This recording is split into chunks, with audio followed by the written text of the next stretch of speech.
Hello and welcome to the Villa Park podcast. It's me, Rich, and I'm back with another Bodymoor Bulletin special with friend of the show and Mail Sport Midlands correspondent, Tom Collomosse.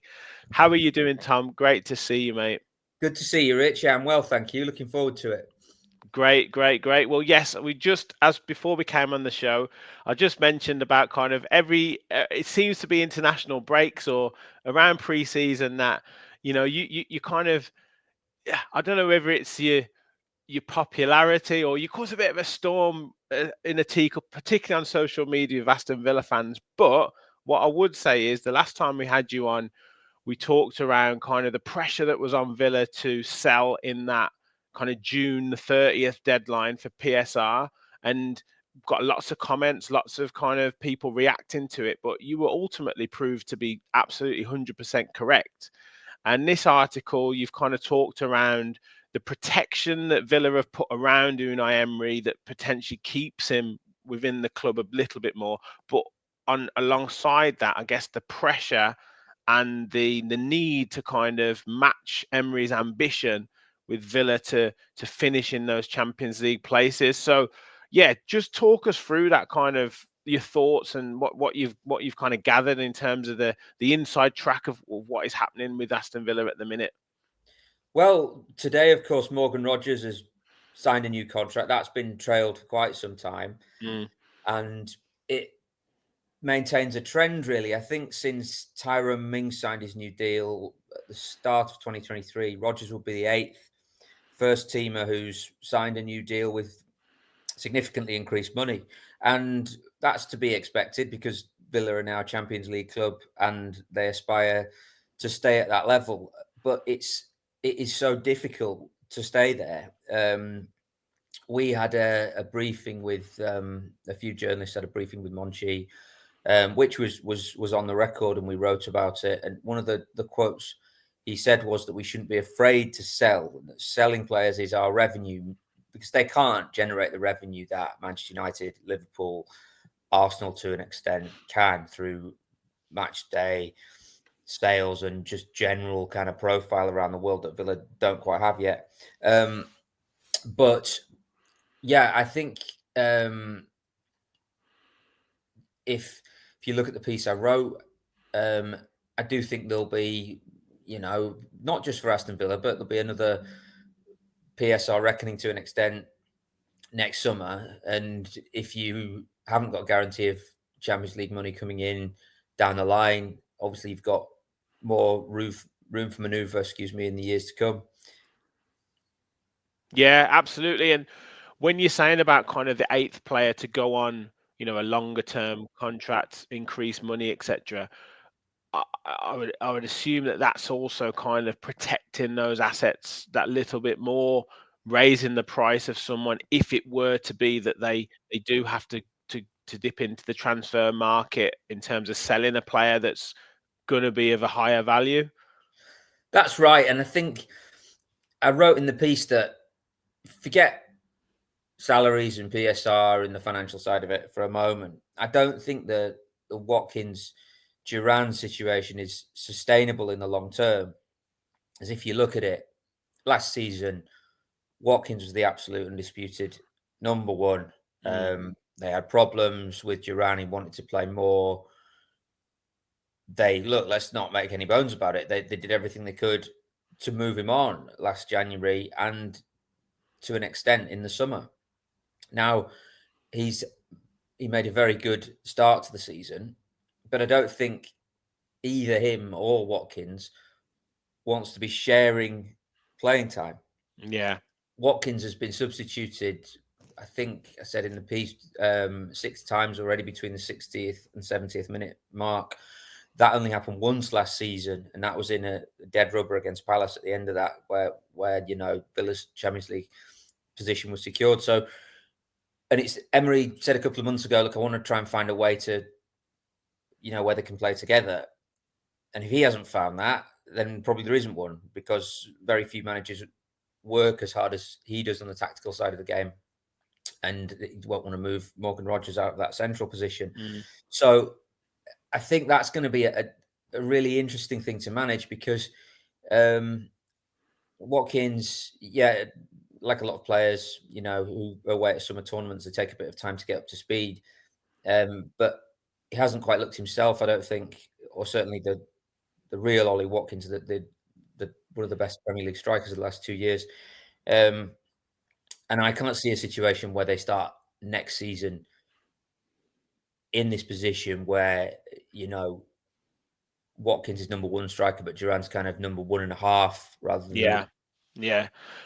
I don't think either of their, temperaments would be suited to that. So I really think that's one to watch, and I would expect some sort of activity on one out of those two next summer. Duran is obviously the easier player to sell. He's much younger. There's many more years ahead. Watkins turns 29 at the end of December, but he's a proven Premier League goal scorer. So, I think there'll be interest in one or both of those next summer for sure. Yeah, and it is always one of those things where, Ollie Watkins, as far as I can remember, obviously goal against Bournemouth. It was right at the end of the game. I think against Brentford, he scored the winner in the 80-something minute last season. And if there's a striker, or if there's any player you kind of expect him to be brought off after 60 minutes every single week, then it kind of just messes up with your motivations. Like if you know that you haven't scored in the first half, then you're going to be brought off in 10, 15 minutes. So it's almost like, well, what's the point almost? I think that's a really good point. And I mean? I must admit, I hadn't thought of that, but I think it's a really good point. It does change your mindset, doesn't it? If you constantly, when the whistle goes for the second half, if you're glancing over to the bench all the time, you're absolutely right. And maybe it does make you a bit more anxious. I think he's missed more big chances by the Opta definition of a big chance. He's missed far higher percentage of those than he did at all last season. So, of course, form, fitness, all those things go into it. But if you're a bit more anxious, then you might not be as, as cold-minded when you get into those positions as maybe you are when you've got the full faith there. Well, look, I've always said the Villa shouldn't be afraid of selling players and moving players on at the right time and for the right money. As always, it's all a balance about recruitment and who you bring in and what you do. And we are in a bit of a, I guess you could say, a little bit of a lull, but we still had a good start to the season. We're still, flying high in the Champions League. So that's still, really good. But in terms of those potential maneuverings, ins and outs in January, we've seen Diego Carlos again mentioned as potentially moving out. I think Diego Llorente has been talked about being brought in. So are we, and Villa fans have lamented this right-hand side this season as needing a right back, potentially another winger. What are you kind of seeing in the horizon in January? Are you seeing the Villa being able to maneuver much in the transfer market? Well, I think January increasingly now is a month for tweaks among the big clubs, because they don't want a lot of disruption, and the best players don't move in January unless there's some problem there. Probably, the Leon situation. We did a piece that you can read on Mail Sport yesterday. There'll be a lot of players available there, and Premier League clubs will be looking at that. But I had a good look at all the numbers for Aston Villa this year compared to the exact same time last year. So they had many more points. But really, most of the numbers are really level. It's just the chances they're not taking. And that's a drop in form from Watkins. Now, of course, I wouldn't pin any, a whole team's underperformance in a certain game on one player, but it might just be that simple. If you look at all the metrics, they're pretty much dead on. They're running about the same. They're having about the same amount of the ball. They're creating the same number of chances. They're giving up the same number of chances. It's just that. It's just those goals that aren't going in. So, in terms of January, I think PSR is obviously something they've always got to keep an eye on, and it would have to be players would have to go out if you're bringing anybody in. I take your point about out wide. I think Leon Bailey's certainly struggled physically and in terms of form in the last, probably since towards the end of last season, and then it's going on into this year. He's talked about playing Rodgers wide, but then do you take away the threat through the middle? I think what he really needs is if Cash comes back, you've got a right back there, that would allow him to play, everybody being fit, of course, would allow him to play Konsa back in the middle. I think he's your best centre half, but also to play your right-sided player more narrow, and to allow Cash to go forward on that side. Villa have changed a little bit this year. Last year, it was all about the width from the fullbacks. Really, they would provide the most of the width. This year, you've played at different times with slightly wider wingers, and obviously the Rodgers role is different from what Diaby played last year, or even Bailey when he was there. But I think if you get Cash back at right back, and you have Kenny McGinn or Ramsey or even Tielemans that side, if you wanted to play Anana and Kamara, the midfield just looks a little bit more solid. And I think Unai Emery's been looking for a right back ever since he came to Aston Villa. I don't think Matty Cash has ever been. He's never been in love with him. No, but I really like and respect Cash, because when he gets to the end of his career, he will be able to say, I reached the absolute highest level I could possibly have reached. And there'll be loads of players who'll, say, oh, God, if only I tried a bit harder then, if I done this, done that. He won't. At times he's looked like he's hanging on by his fingernails, but he stayed in there. And now Villa look at the worst team without him. Well, this is what we've said. Less balanced team. 100%. And sometimes players are more important or shown to be more important to you when they're not in the side. And it's funny because like you say, Villa fans love Matty Cash for his endeavour, for what he's got out of his career, but maybe see him as being, I guess, of a high level team, one of the weaker links. But at the moment, it's like we kind of need him back, because he is an orthodox right back. And he allows Konsa to play in his best position and be a better centre back, and that makes Pau Torres a better centre back, because he isn't having to cover for the other centre back. And Villa have got one or two players. You could argue that John McGinn's probably trying to kind of raise his level and have been at the top, is probably getting to that top end of what he can achieve. There's question marks over Tyrone Mings as to whether he'll get to that level. So they've got one or two players that are like that. I mean, you could even say maybe Ollie Watkins, but he does continue to work harder and harder and harder to get higher level. But it is interesting that these players with that potential coming underneath, the likes of Morgan Rodgers, Ian Matson, John Duran. It's like, when do you give these players when do you loosen the reins on these players and say, these are the main guys, and then the other ones are kind of the backups? It's a difficult one to manage. So it is going to be really interesting. Just on the other part of the article, or the other parts of it, you talked about kind of the Unai Emery factor, and kind of losing Emery is the biggest and most important thing that Villa don't want to do, which I'm sure all fans would agree with. So what are some of the things that they've put in to maybe protect that asset, if you like? Yeah, it got a very big new contract, didn't he? End of last season. I believe there's a clause in there that anyone who wanted to get him out, they would have to pay that, and it's a substantial amount of money. It's not so much, and I've said this before, it's not so much losing Emery himself that would cause the problem. Obviously, he's an outstanding coach and manager, and he's transformed Aston Villa in the modern era. It's that he's been able to build the club exactly how he wants. So you've got multiple members of staff at Bodymoor Heath who he trusts in all areas of the club. And if he, one day Unai Emery will not be the manager of Aston Villa. That's just life. Whether he's there for 5, 10, 15, all the things come to an end.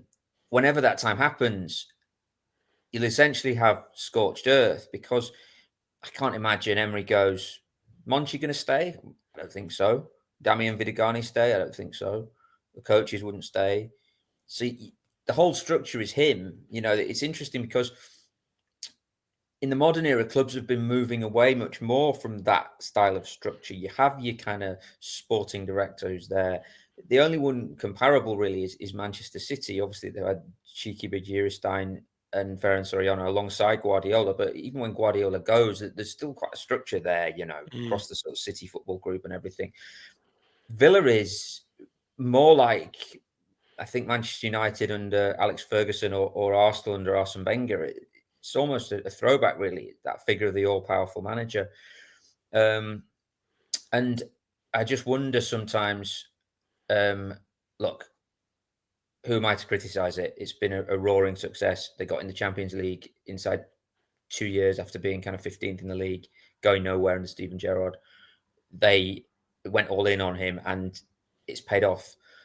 But I do wonder if in the modern era, when there's so much responsibility across a football club, if a manager, one guy, can pick the team, decide the tactics, lead all the training sessions, do the entire transfer market, decide the style of play, across the club, because that's another thing, by the way, that the under 21 side who've been competing in the the lower league trophy. I've forgotten the name. Is it still the Papa John's? I'm not too sure. Yeah, EFL, trophy, yeah.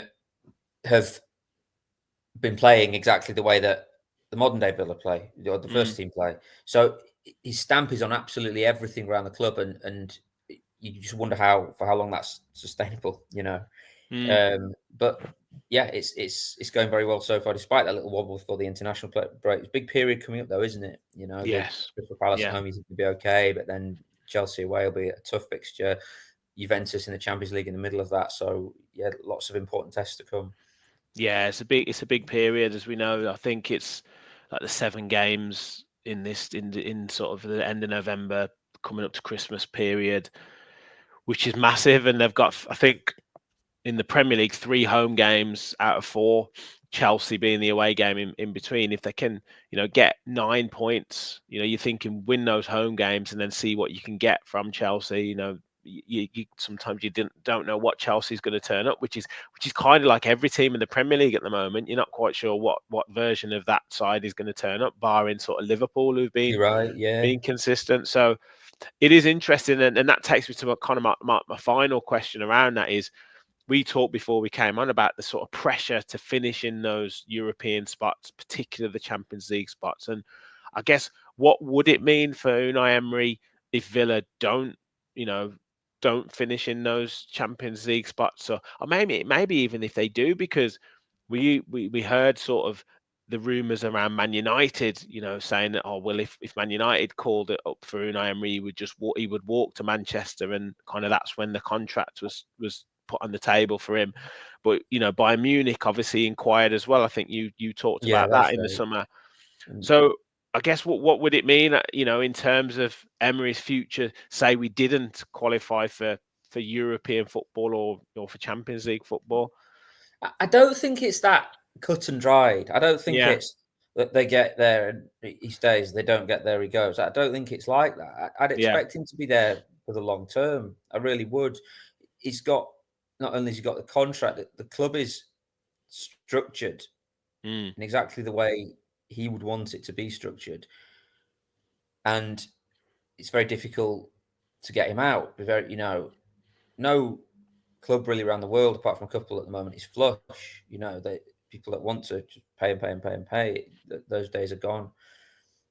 So, what I really meant is that it's not so much about keeping Unai Emery. It's about how long can Aston Villa have a team that is of this level, that can be competing for Champions League year after year after year. Yeah. Because time comes where, let's say they get a big offer for, I don't know. I'm not saying this at all, just before the spark some sort of panic. Here we go. It's an exclusive. Let's say they get a big offer for Morgan Rogers that's 10 times what they paid for him. They accept it. Now, are you then going to be able to replace him as effectively? Chances are not. Probably not. Let's say there's one for Conser. You're going to replace him effectively. Chances are not. So, it's hard to keep that going. And I think the point I was trying to make was that the best hope they have of keeping this squad together is by getting the Champions League again. Yeah. Guaranteeing that money. Like, the implications for Emery's future, I think, are secondary to just how powerful the squad will be. Yeah. No, it absolutely makes sense. And as I said, that recruitment side of it is so important. When you sell players, how you integrate new players into the squad, whether you have to change tactics, and we're kind of seeing an evolution of the tactics that Emery's adopting because of the players that he's brought in. He's changed the profile of a Douglas Luiz type midfielder to an Amadou Onana type midfielder, which has had its positives, but it's also got its negatives. So it's how they missed they missed the Luiz of the first half of last season, I think, definitely, don't they? Yeah. And even when he wasn't, look, I mean, he really fell off, and I think we all knew probably his goose was cooked when Emery absolutely blew his top at him during the Olympiacos game. Came onto the pitch and did it in the break in play. But even when he wasn't at the top of his game, his delivery was so good that, from a corner, from a free kick, caused a few problems. And I think 10 goals and 10 assists he ended up with at the end of last season, and that's hard to replace. So and he's not having a good time at Juventus at all. So probably, he probably wishes that things had turned out differently for him. There's rumours that he could return in January. Those are the I think rumours. there'd have to be a bit of patching up to do, I think. Yeah. True. Well, look, Tom, just to kind of, I guess, finish up, and you have actually, ended a lot really positive in terms of that essence of, because I think a lot of Villa fans are, we're confident of Unai Emery and what he brings, and we understand that risk of having like a figurehead at the top and what happens. But, in terms of that security, that I think, he's not motivated by, this big shiny new thing. He wants the foundation, but it's that ultimately that challenge of maintaining being in the Champions League, and that shows how important it is to us, because if you can match up back up another year and finish in those Champions League spots, the financial benefits to you, the ability to keep hold of players, then bring players onto contracts and security, it just adds to it, doesn't it? And that's what I think where, I appreciate that article, because it does explain it really well. So it's much more positive, I think, than the summer one, where we were kind of I think we ruffled a few feathers. But I mean, and in terms of kind of, I guess, keep maintaining that positivity, like you say, it is a blip, but Villa have been pretty good and pretty solid, and every team is going through these kind of ups and downs in the season at the moment. So I think these next few weeks, these next couple of months will really show where the teams are in the league at the minute. That's right. I think you're absolutely right. And as we said, big few games coming up for sure. Brill. Well, Tom, thank you so much. Where can people find you on social media? Pleasure. So on X at Tom Collomosse, and it's the same handle on Blue Sky as well. Brilliant. Well, I'm sure we'll have you back on very soon. So thank you very much, guys. Please do hit that like button, hit the subscribe button, get your comments in, get your questions in for Tom as well. You can get them in on our comments on YouTube. I'll pass them on, or as Tom said, on X at Tom Collomosse. Thank you for watching. We'll be back later on with our fans forum, discussing Rodgers' new contract, discussing McGinn and his goal scoring exploits for Scotland. Can he turn that into Villa form? And all sorts, your questions and comments as well. And football will be back this weekend, so previews and galore coming up. So thank you all for watching, and as always, remember, we all follow the Villa.